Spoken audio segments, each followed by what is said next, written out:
Hey, it's a Monday night wildcard preview and a wildcard weekend recap. Welcome to the Schatz and Tanier NFL podcast from FTN Fantasy. It is Monday, January 13th, 2025. I'm Aaron Schatz. You know me as the DVOA guy from FTN Fantasy. He's Mike Tanier. What are you reading, Mike? I'm reading A.J. Brown's autobiography here. I'm settling in with a good book, just like A.J. Brown. Call me, A.J. I'll get you a free copy. Oh, yeah. It's probably good to read on the sideline. It'll teach you how to get open more often, I guess. We're here to talk about the wild card round. And as always, we'll take your questions and comments if you're watching us live, which if you're listening afterwards, we do at 11 a.m. on Mondays and Thursdays. That's 11 a.m. Eastern. So coming up, we have a preview of the Vikings and the Rams. And we have, we're going to go through the 4 divisional round games and use that to look back on the weekend. And we're going to have some thoughts about Mike Vrabel.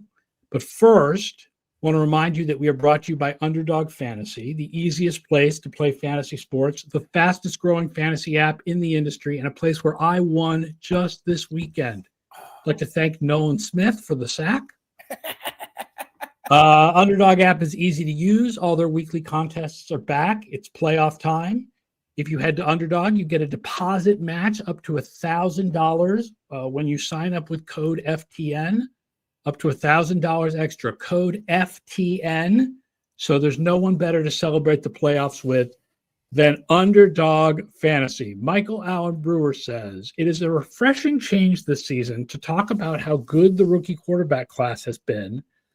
Could part of the reason for their success be the number of Division I starts that they had? I think the answer to that question is yes. Now, the flip side of having so many Division I starts is that guys came into the league late, which means they have less development opportunity.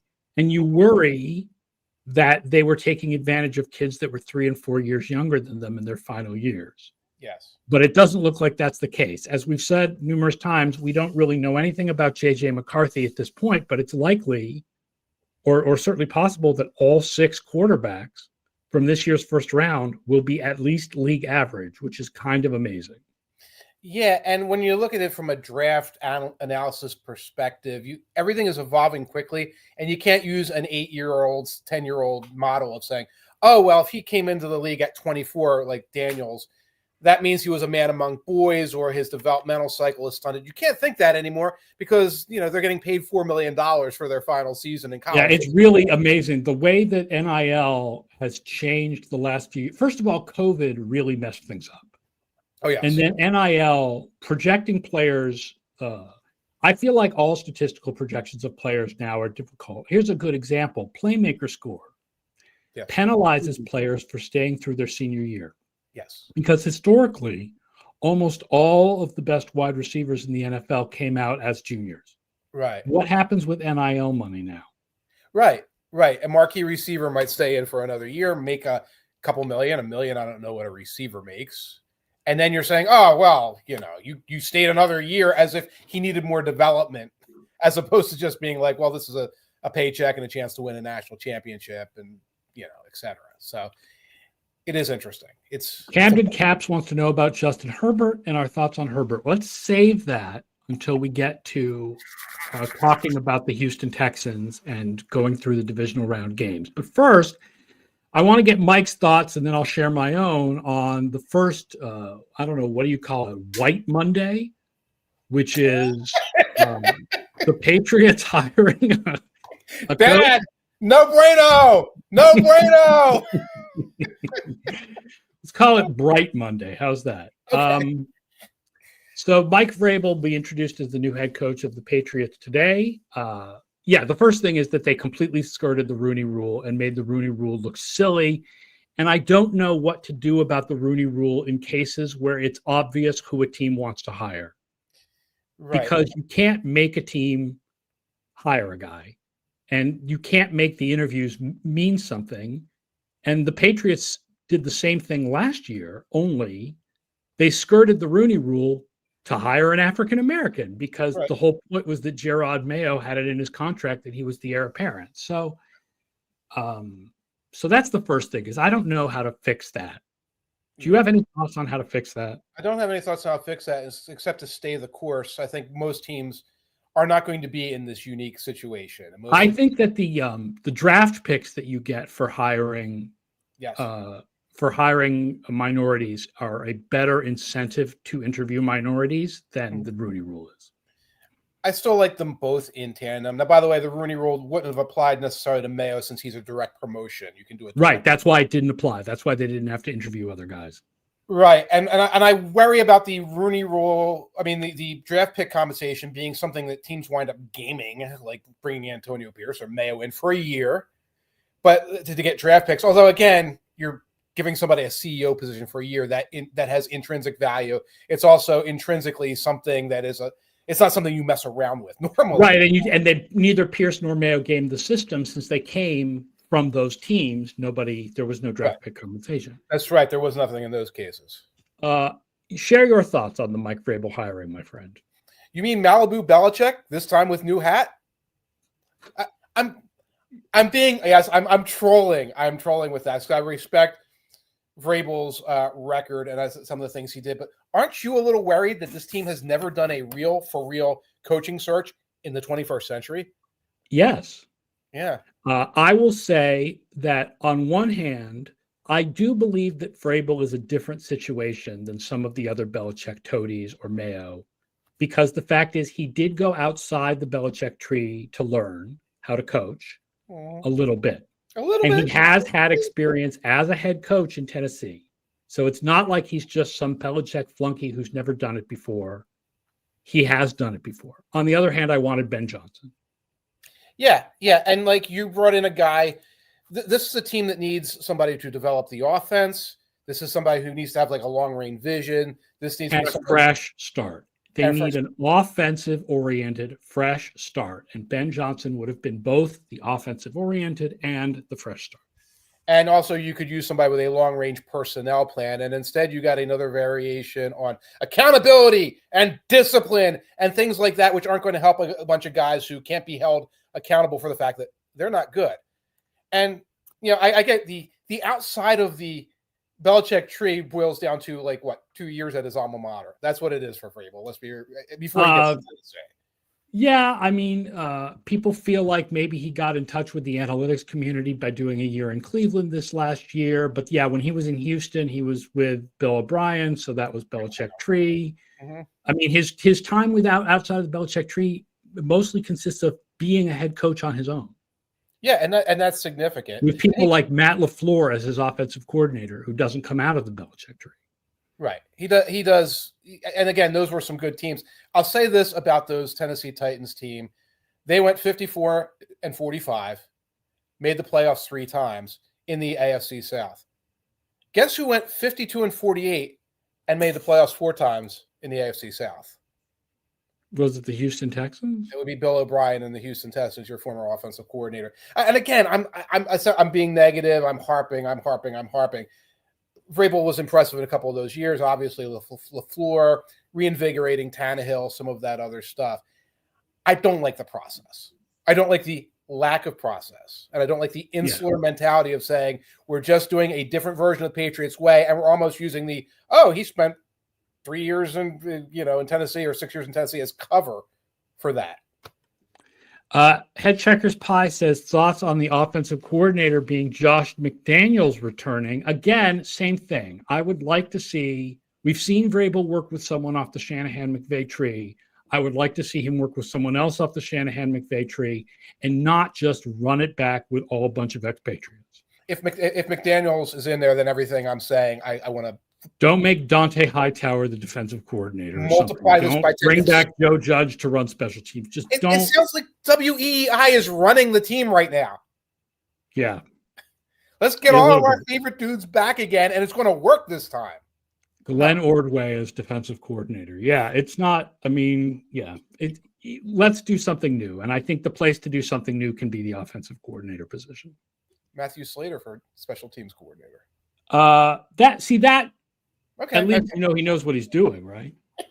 Okay, here are the playoff teams that are remaining ranked by weighted DVOA that includes adjustments for Week 18 and the Jalen Hurts injury.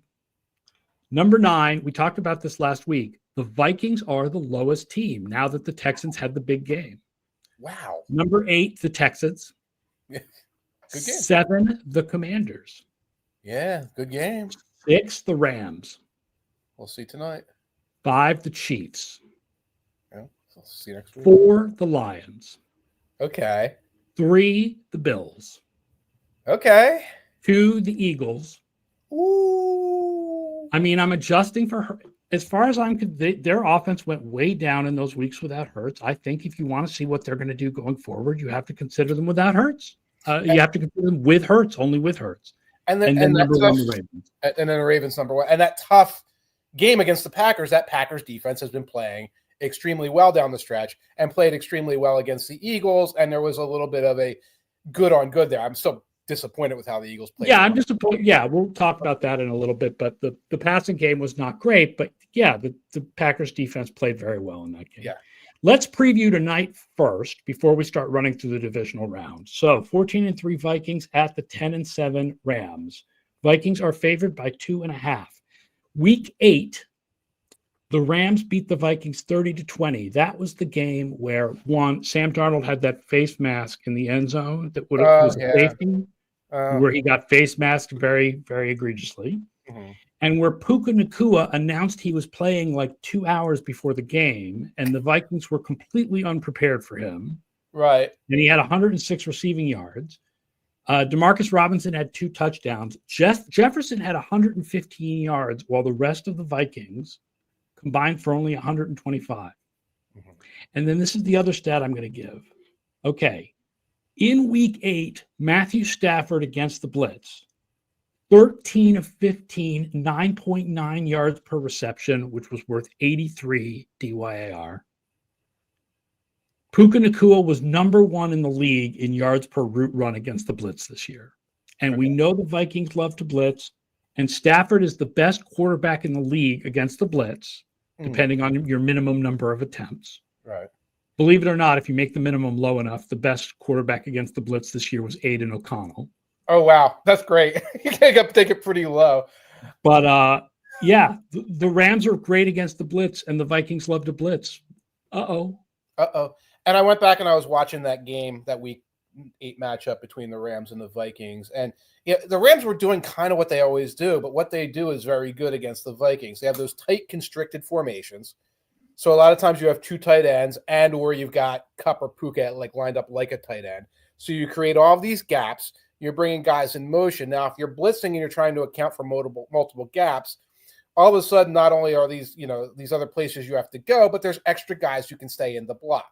And then off of that, it was a lot of quick passes to Puka, should not be much of a surprise. And those kind of wind back, I guess you call them split zone type runs that they would use with Kyron Williams. And they just kept confounding the blitz and creating these easy opportunities for Stafford. I'll also point out the Rams are surprisingly number 1 at converting short yardage runs this year, although the Vikings are 7th on defense against short yardage runs. Yeah, interesting. One thing, the Eagles you would think would have been high in that, but a lot of times they'll push twice in these short yardage situations, so they'll miss it on third down as teams just go gonzo to stop it. The other suggestion I'm going to make, and I've talked about this with Stafford, the Vikings are primarily a zone team behind those blitzes. They should play more man. I know that sounds insane with Nacua and Kupp, and yet Stafford is 21st in DVOA against man coverage. And it's not just because of the weeks that Nacua and Kupp missed. Those guys are better against zone than against man. Byron Murphy had the best coverage DVOA in the league this year on man coverage, which is kind of crazy. But I think the Vikings should play more man. The problem is the way they blitz, because the way they blitz, they're crowding the line of scrimmage, they're crowding interior gaps. One of those guys in the interior gaps, if he's got a man assignment, is a problem all over the Lord's creation instead of just dropping back into like those underneath zones. So it doesn't necessarily mesh well with what they want to do best.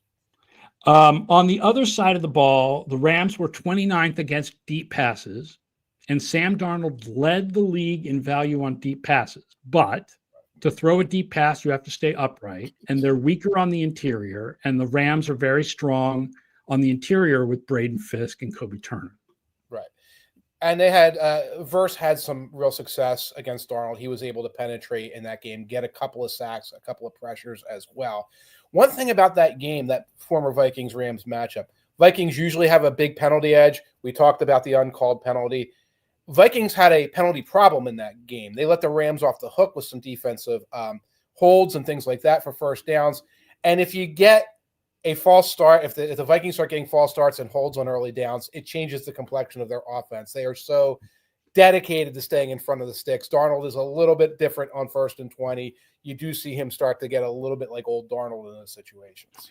Also, look out for the DPIs, because the Rams led the league in earning DPIs, and the Vikings led the league in yards on DPIs.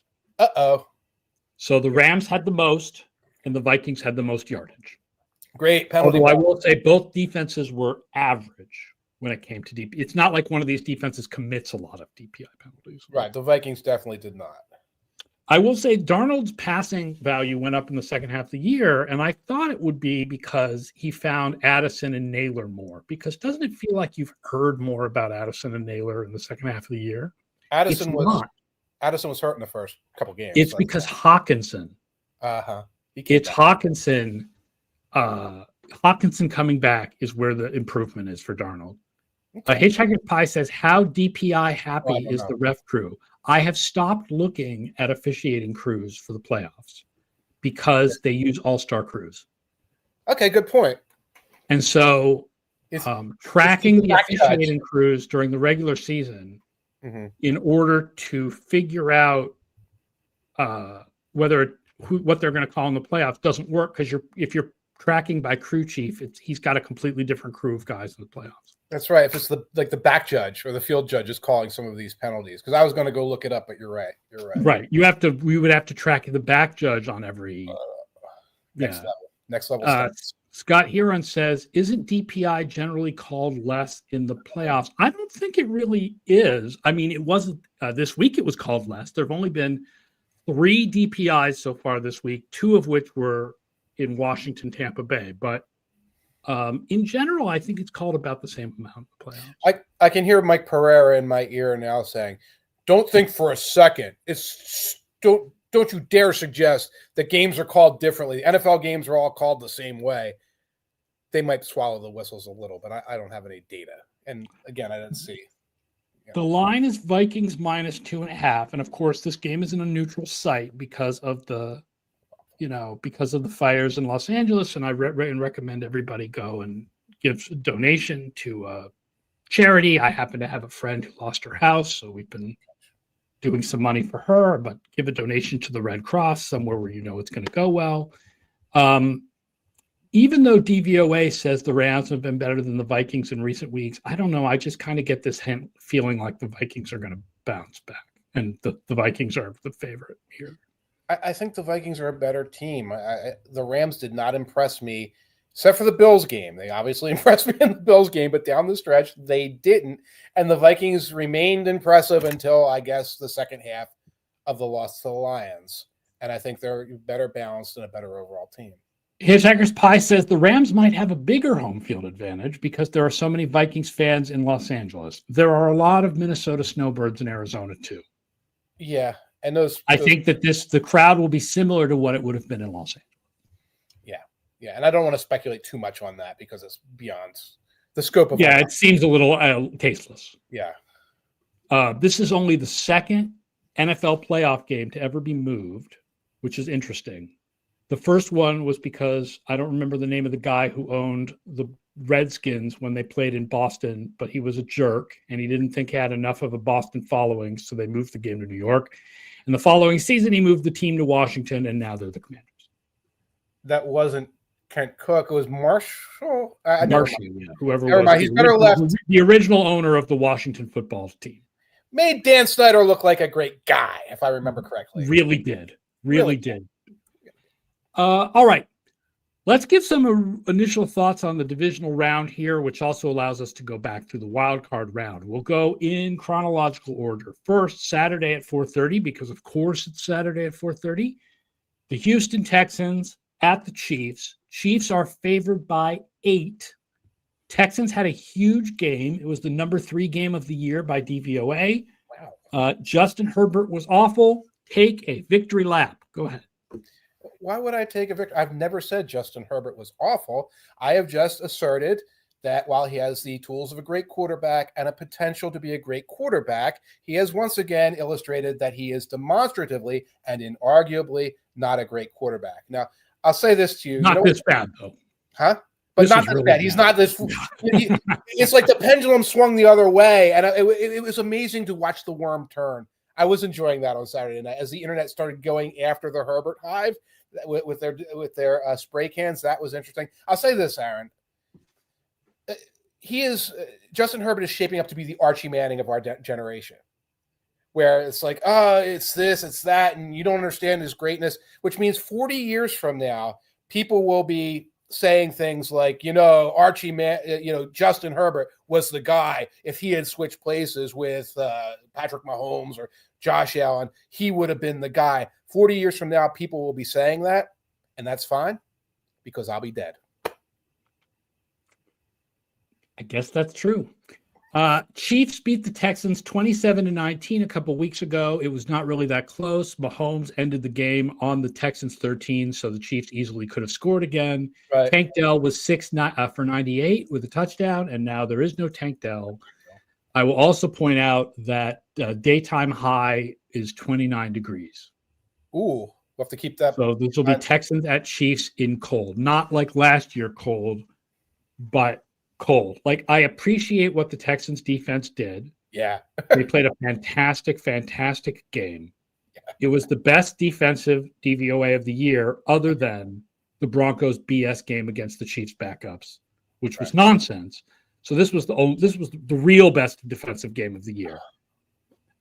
But the Chiefs are coming on this one. I'm all over Chiefs -8 on this one. Right. And the Texans offense kind of boiled down to, oh, we didn't call a safety. Oh, Stroud completed 3rd and 20 something, whatever. Oh, we gave them the ball at the 10-yard line and they scored another touchdown. And in the fourth quarter, Joe Mixon, did his Saquon impersonation and hammered out some yards to get that win. So the Texans offense isn't fixed in any meaningful way. It's just that unless Nico Collins just goes haywire like crazy, I don't see the Texans having enough offense to win this game. Right. And I look at the other game was an 8-point final. You're right. The Chiefs could have scored again, and this is an 8-point spread. And the only thing I'm looking at is the potential for it to be that pass rush and Stingley to be like a equalizer factor that creates a situation where the Texans could cover. That's kind of what I'm looking at right now. Fine. Thank you, Flynn Haggerty, for reminding us the original owner of the Washington football team was George Preston Marshall. George Preston Marshall. Right. Look up the original lyrics to the Team Fight song sometime. Good times. Incognito browser. Speaking of the Washington Commanders, the modern, much better owned, much better named Washington Commanders, they are playing Saturday at 8 p.m. The Lions are favored by 8.5. I will note the Commanders it was a reverse post-game win expectancy game. Tampa at an 80% post-game win expectancy. Tampa had more than a yard per play advantage on Washington. A lot of that game turned on the blown snap on the jet sweep, the blown handoff. Absolutely. And that's a really random play. Even then, the first half up until the final drive by the Bucs felt like the Commanders were just in control. Yeah, that final draft once they realized, I don't think Lattimore is healthy. Because people were like, of course Marshawn Lattimore. Like, what are you talking about? Of course Marshawn Lattimore got killed by Evans. Lattimore was really, really good. First of all, for most of his career against Evans, Lattimore was really, really good. Mm-hmm. Second of all, in the first half of this year, before the hamstring injury, Lattimore was really, really good. Right. So I wonder whether he's not fully healthy. He's probably not 100%. He had 2 hamstring injuries because he got hurt again, and then he came back. And he's also being isolated for huge chunks of that game. And we all jumped on the internet on like one 4-play stretch where he gave up a couple of catches in a row. I love how everyone on the internet becomes an expert in Saints defense of the last 5 or 6 years. Of course, Lattimore's this. Like, I guarantee you're not watching the Saints every week, pal. You're not. Yeah. Okay, so don't come at me with this. I am weirdly kind of like the Commanders to cover. 8.5 is a big spread. Yeah. Jaden Daniels is very good. The Detroit, I think it's a question of how much do you think that the Detroit defensive injuries, other than Anzalone, matter? Yeah, and they should. Because Anzalone is back now, but the other injuries should matter, especially like Carlton Davis. Yes. Yeah, and Anzalone helps all the underneath stuff. There's a lot of underneath stuff between short passes and like zone read and things like that. Anzalone helps with that. The over-under is up at 55.5. Shootout be coming. I don't know. Yeah, don't go over on that unless, well, we'll see. But like, that's a lot to go over on. Sunday at 3 p.m., the winner of tonight's game at the Philadelphia Eagles. N'Kobe Dean says Hitchhiker's Pie is out for the rest of the playoffs, according to Ian Rappaport.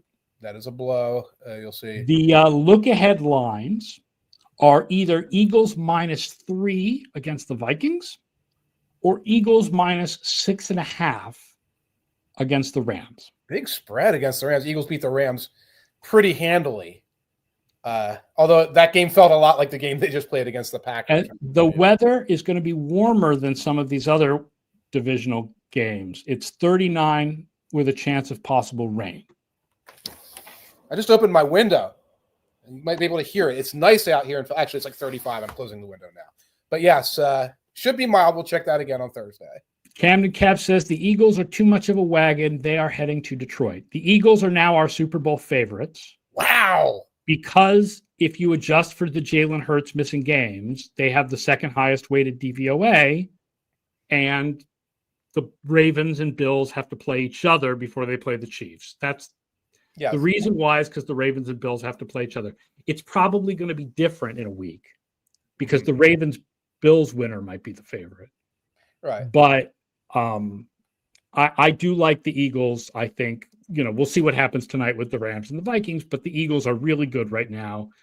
And yes, the passing game didn't look as good as it should, and A.J. Brown only had 1 catch. And I still feel like in the long, give Hurts another week of practice to come back from the concussion, and their passing game is fine. And the defense looked amazing. It didn't look Texans amazing because that was something to watch, but the Eagles defense was all over the place. They're not letting guys get open. They're gang tackling, et cetera. It was a really good performance, which gives the Eagles a chance to just be a running and defense team, at least until if they move on and get into a scrap with something like the Lions. And finally, the Ravens at the Bills. Sunday night, 6:30. Bills are favored by 1 point. Yes. RP8 says, I am a Bills fan, and I hate how the Bills match up against the Ravens. What are the Bills' chances to advance? Now, the interesting thing here is that a lot of Bills fans and standard stats do not like the Bills' run defense. DVOA still thinks the Bills have a good run defense. They didn't in the first game against the Ravens. 35-10 in week 4. Derrick Henry had more rushing yards, 199, than Josh Allen had passing yards, 180. But also, no Matt Milano, no Terrell Bernard, no Taron Johnson, no Amari Cooper because he wasn't on the team yet, and Zay Flowers. And we don't know if Zay Flowers will play for the Ravens next week. Right. I think that's the big factor there because I don't worry about the Bills' run defense being bad. It might be sort of like, mid-pack. I mean, every run defense looks bad against the Ravens running game. So and the goal is to get a lead and to take Henry out of the equation. And that's one thing the Bills haven't been super great at this year is taking care of their business in the first quarter and then romping. We saw that this week where they let the Broncos get an early. Yeah, these are two teams that tend to make things harder on themselves. They do. just going to make it. It's like they're going to be battling their own demons on the sideline, and then whoever battles their own demon can run to the midfield and win. But I don't think this is some weird bad matchup for the Bills. It's just a really tough opponent. You don't face many tough opponents when you're the Bills, and this is one of them. Yeah, the predicted daytime high is 24 degrees. Ooh. And by the way, that's daytime. The game starts at 6:30. Game starts at 6. It's going to be cold. And again, it's too far out for precipitation. We'll talk again on Thursday. But I don't know. I think the Ravens are a good cold weather team. This isn't like the Chargers are heading up. They should be. I mean, offensive line road graders and running, it should be. And it was cold Saturday night in Baltimore. It was cold and kind of a little blustery, and they just took care of business. Yeah, they took care of business. It was not the most impressive of the wins this weekend. No. But it was 21-0. Yeah, they looked fine. Like, it was fine. It was 21-0. It's like, are you done? One big long pass to George Pickens where everybody took bad angles. And then otherwise it was great. So, and of course the Bills pretty much stomped all over the Broncos. I guess I favor the Ravens. I'll go with my numbers. Okay. But it really is. These are two really good teams. I mean, it's everything, all the hype that's going to be around this game, other than the number of people who will talk as if they have no idea that the MVP award was already voted on. You're right, of course. Okay, this will decide it. Rob Mahdi and Josh DeBow of the AP know who is the MVP. Mm-hmm. I know this. They've already counted up the votes. Mm-hmm. It's over. This. Yes. So the game does not matter for that, but we will talk as if it does for a week. I love it. I would help you spread the word. Just a reminder, I put that out there. But it's fun watching people come after you. It's so much fun. I'll point out, by the way, that the Pro Football Hall of Fame vote is also happening extremely soon. Not that matters to this game, but yeah, didn't they? They used to do it Super Bowl week in person, and now they do it over a Zoom earlier, right? Yeah, so it used to be Super Bowl Saturday in person in the host city where all the writers were there anyway, and it was a day where there wasn't much other media, and they would all go into a smoke-filled room. COVID obviously messed with that, and then the recognition after that was, well, some of you wouldn't be coming into the Super Bowl city anyway. Some of you are semi-retired. This is cheaper, etc. So now it's always a Zoom meeting at a point sometime beforehand, but those decisions are going to be made very, very soon, and I'll be writing about it in about a week or so at the 2D. I would love, especially because, as people know, I'm very obsessed now with the 70s and 80s. Yes. I would love to get on the Hall of Fame committee. Okay. The problem is that I think almost everybody on the Hall of Fame committee is there because they are specifically associated with one of the 32 franchises, and I am not. There's a couple, like Peter was on. There's a couple of like at-large people like Peter King, but for the most part, there's a Rams guy, there's a Patriots guy, there's a Cardinals guy, right, et cetera, et cetera. Yeah, there's about 15 or so at-larges, many of whom just rose up through the ranks of a team and then sort of became an at-large. They're also replacing some of the old journos with old players or execs and things like that, which I'm sure will solve all sorts of problems. But yeah, I'd love, because you won't get any grudges if you let old players on, because old players don't hold grudges. They don't hold grudges. Some sports writer who, got denied an interview, like, you're dead to me for the rest of your life. But guys who fought each other, for over money and women and things like that, no grudges. All right. So that does it for our preview. We will be back on Thursday. Yes. And we'll get in deep on the stats. By that point, we'll know, obviously, who's playing the Eagles, and we'll be able to get in deep on the stats for divisional round weekend. It looks really good, like a really good weekend, just really great. Best weekend of the year. We talk a lot about that it's the best weekend of the year is divisional round weekend. So these look like really good games, with Ravens Bills being just phenomenal. Awesome. A lot of fun. All right, that does it for us. He's Mike Tanier. I'm Aaron Schatz. We will see you Thursday at 11 a.m. Eastern. Thank you so much for watching or listening. Please tell your friends about the podcast. Only a few more shows till the Super Bowl. Talk to you on Thursday.